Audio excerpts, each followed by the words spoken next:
Welcome students, आप सभी का फिर से इस चैनल में स्वागत है।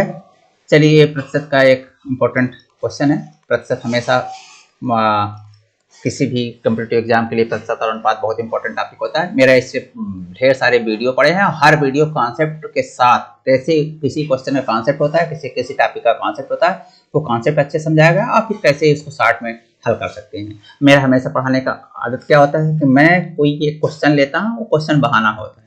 क्वेश्चन इसलिए लेता हूँ कि उसके माध्यम से आपको पूरा पहले कॉन्सेप्ट उस टॉपिक का बता सकूँ और फिर उसके बाद उसी क्वेश्चन को या उस तरह का कोई भी क्वेश्चन को कैसे शॉर्ट में 30 सेकंड के आसपास में हल कर सकते हैं। हम हमेशा ऐसा कोशिश करते हैं। चलिए, क्वेश्चन है जो कि आपके एसएससी में आया भी हुआ है, तो आपको ये सिर्फ एहसास दिलाने के लिए कि आपको क्वेश्चन जो परीक्षाओं में आते हैं, चाहे कहीं भी हो, एसएससी, बैंक, रेलवे या कहीं भी एग्जाम दे रहे हैं, वो सब एक जैसे होते हैं। कॉन्सेप्ट आपका क्लियर होना चाहिए।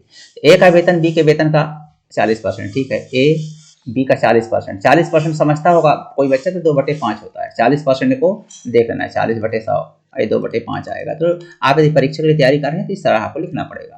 तो ये ए का वेतन बी का 40%, बी का वेतन सी के वेतन का, तो बी जो है वो सी के वेतन का, तो सी का 25%, 25% मतलब 1/4, कोई भी 25/100 करके देख सकता है, 1/4।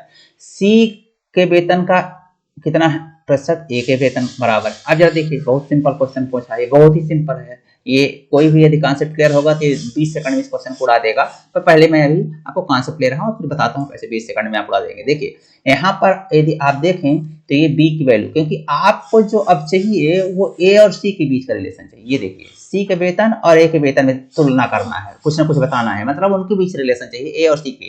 तो देखिए, ये ए और बी के बीच रिलेशन है, या बी और सी के बीच रिलेशन है। तो आपको ए और बी के बीच ना रिलेशन चाहिए, ना बी और सी के बीच, आपको ए और सी के बीच चाहिए। तो यहाँ पर ये जो बी है इसमें रख दीजिए यहाँ। ठीक है, बी की वैल्यू ये क्या है, c/4 है, c/4, ये c/4 है ना, c × 1/4 मतलब c/4।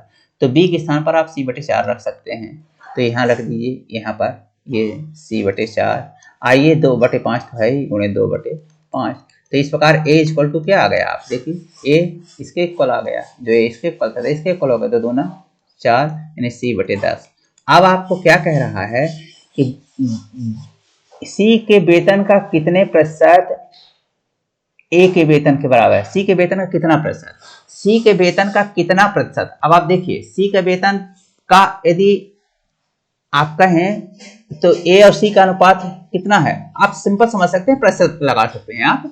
तो यहाँ पर यदि आप प्रतिशत लगाना है तो सी के वेतन का कितना प्रतिशत है, तो सी के वेतन का x% कह दीजिए, तो ये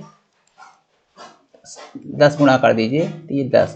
तो सी के वेतन का 10% का 10% ए के वेतन के बराबर है। ये सिंपल, ये एज सिंपल दैट है ना। ये आपने निकाल दिया। चलिए, मैं फिर से इसको यहाँ से रिपीट कर देता हूँ। ये बोल रहा है, क्या बोल रहा है कि यहाँ से आप देखें, यहाँ तो समझ में आ गया होगा, कोई दिक्कत नहीं है। दोनों रिलेशन से आपने निकाल लिया कि a = c/4, 2/5, 2 दूना 4, तो c/10 आ गया, 5 दूना 10 है नहीं। अब बोल रहा है सी के वेतन कितने प्रतिशत, सी के वेतन कितने प्रतिशत, ये इनके रिलेशन है, प्रतिशत निकालना है, तो सी में 100 गुणा कर दीजिए, तो प्रतिशत में कन्वर्ट हो जाएगा उसका वेतन। इधर दहन 100, ये प्रतिशत में आ गया, तो सी का 10%, सी का 10% ए के बराबर है, ए के वेतन के बराबर। तो ए का वेतन के बराबर, तो सी का 10% करेंगे आप, तो ए के वेतन के बराबर निकल जाएगा। तो ए का वेतन जो है सी के 10% के बराबर है। इस प्रकार मुझे उम्मीद है कि ये कॉन्सेप्ट आपको क्लियर हुआ होगा। अब आप परीक्षा में ये जो क्वेश्चन है ना, अभी मुझको समझाने में 2 से 3 मिनट लग गए, और आप बैक करके देख सकते हैं, किसी कोई दिक्कत। लेकिन परीक्षा में आपको क्या करना होगा, आप किसी को वहां पर समझाने तो जाएंगे नहीं, किससे समझा रहे हैं, आप सीधे लगेंगे ए का वेतन बी का 40%, यानी ए = बी × 40% यानी 2/5, और फिर बी का जो है सी का 25%, यानी बी जो है सी का 25%, यानी बी = आपके मन में ही करेंगे, तो सी का 25% 1/4, 1/4, 25% यानी 1/4। तो बी के स्थान पर सी, यहाँ पर बी के स्थान पर डायरेक्ट लिखेंगे c/4 और गुणे 2/5, और ये 2 कट जाएगा, तो c/10 आ गया। तो ए और सी के बीच रिलेशन 1/10 का है, यानी 1/10 मतलब 10% का रिलेशन है, सिंपल। ये ए = c/10 यानी 1/10, सी का 1/10, तो सी का 1/, ए जो है सी का 1/10 है, मतलब 10%, सिंपल परसेंट में बदलेंगे तो, है ना।